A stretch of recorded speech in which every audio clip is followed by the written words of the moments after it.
Yo guys, what is up? Welcome back to the new video. I'm the Casual Racing Gamer. Today we are talking about Sophy 2 and the new Spec 2 1.40, a GT7 update, and we are going to talk about why I'm not actually excited about Sophy 2.0. First, obviously racing in PSVR2. Always do all my racing in PSVR2. So let's talk about what Sophy actually is. Sophy 1.0 is actually built to be an AI-generated opponent to actually take on the best GT7 drivers, and Sophy 2 is going to be different than what Sophy 1 was. So the point of that was to be the best actual driver that it can possibly be to beat the top GT7 drivers. What we're getting in Sophy 2 is not that. So if you guys beat Sophy 2 drivers, it's not that you're beating the best competition, the best drivers.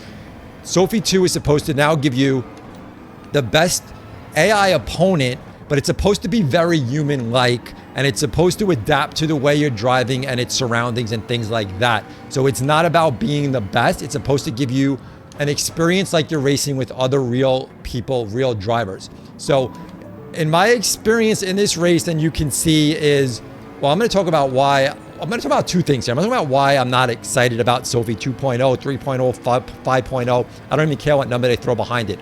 But I just wanted to first get it out of the way, what Sophy actually was. So Sophy 2.0 is supposed to give you someone at your skill level. So you're not racing against the best driver, you know, because obviously racing against Sophy 1.0 being the best driver it can possibly be, it's not going to really be competition for anyone. They're just going to blow everybody away. So this is supposed to be more competitive for your driving style at your level.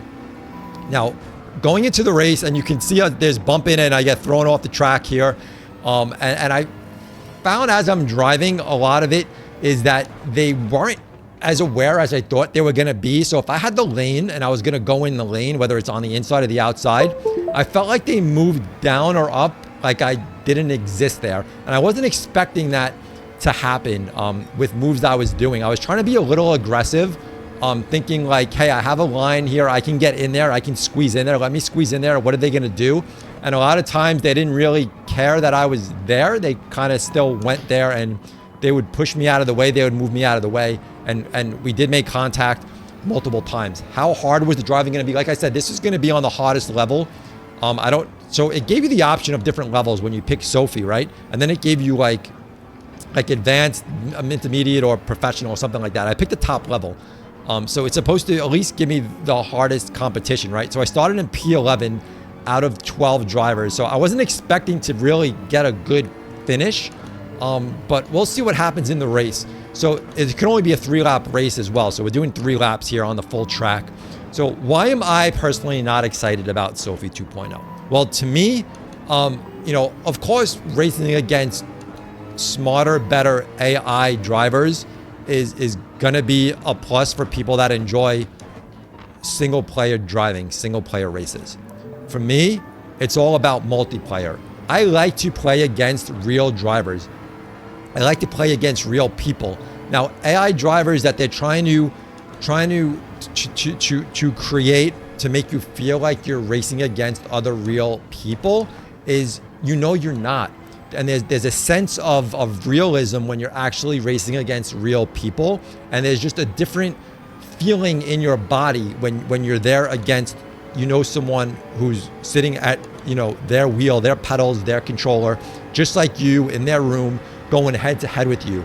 I think that is the biggest thing about racing multiplayer and racing games. And it's not about how good the AI drivers are. It's about how it makes you feel inside. And for me, I don't get any feeling. Like in this race, I didn't really care. And you can see I pull up to P3, right? From P11, as you watch the race, I pull into P3, and I wasn't expecting to really get that many spots in a 3-lap race. Something like this is not going to happen in a multiplayer race. If I start in the back at my driving and my skill level with other people like in my lobby, in my, you know, where I'm matched up against, I don't pull from P11 to P3. Let's just get that out of the way. If I'm in P11, I'm not moving up that many places from my driving style, at my skill level. So, you know, playing against a computer and AI driver, I didn't really care if I came in last place, if I came in first place, if I came in the middle of the pack, if I made contact.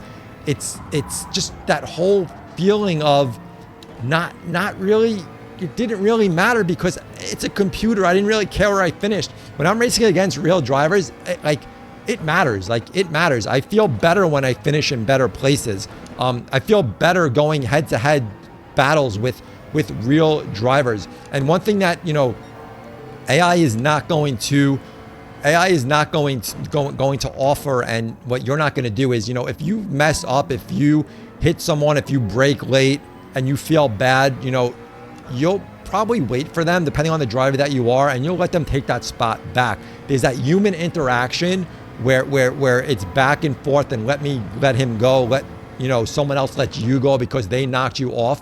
And there's a lot of human error. I think with Sophy, you're not going to get human error. You're not going to get them braking extremely late, mistakenly late, like a human driver would do. So, there's also that aspect of it.